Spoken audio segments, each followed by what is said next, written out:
আসসালামু আলাইকুম সবাইকে। হঠাৎ দেখছি আমার গাছের সব লেবু পেকে যাচ্ছে, সে সাথে পেকে নিচে পড়েও থাকছে।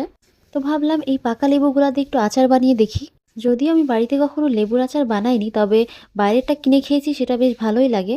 তো লেবুর আচার বানাতে গেলে নাকি লেবুর খোসাটা বাদ দিয়ে করতে হবে, না হলে তিতা লাগবে। আসলেই আমি একটু এই খোসাটা গালে দিয়ে দেখছিলাম, খোসায় আসলে অনেক তিতা আছে যেটা লেবুর মধ্যে নাই।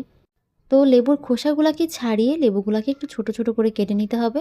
আমার লেবুগুলা এমনিতেই ছোট, তাই ১ ভাগ বা ২ ভাগ করলেই যথেষ্ট। লেবুগুলাকে কাটা হয়ে গেলে এবার একটা মশলা বানিয়ে নিব। এর জন্য আমি ৩টা শুকনা মরিচ নিয়েছি। ২ চামচ দিয়ে দেব পাঁচফোড়ন, ২ চামচ সরিষা, আর দিয়ে দিব ১ চামচ ধনিয়া এবং ১ চামচ জিরা। এগুলাকে একটা শুকনা তাওয়ায় ভেজে নিতে হবে। ভাজার পরে এগুলাকে ঠান্ডা করে একটা গ্রাইন্ডারে গুঁড়ো করে নিব। আর গুঁড়াটা কিন্তু একটু আস্ত আস্ত থাকবে। আর এই মসলাটা আমি সম্পূর্ণটা ইউজ করব না। এটার মাত্র ৪ ভাগের ২ ভাগ ব্যবহার করব। তো এই যে গুঁড়াটা ঠিক